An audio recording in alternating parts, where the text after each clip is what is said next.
जाला काजूड़ार पथर उपर खसुवा पानी जलप्रपात बढ़िया बहुत सुंदर देखा झुंपरा रास्ता जो आम पाँच रास्ता देखिए आसवे कालीमाटी हम के 15-12 किलोमीटर खंडे हम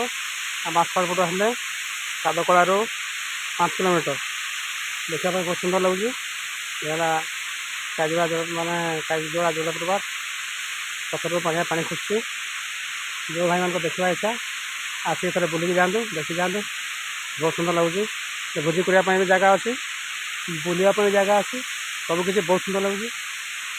पूरा ऊपर पानी खसुची धीरे धीरे धीरे धीरे धीरे पानी खस तले पड़ुची जगह भी बढ़िया देख ये पहाड़ लगी पहाड़ लगी चारिटा पहाड़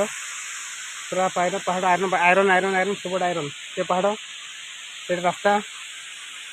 पूरा बढ़िया रास्ता है पूरा पिचु रास्ता है आसी खाली माने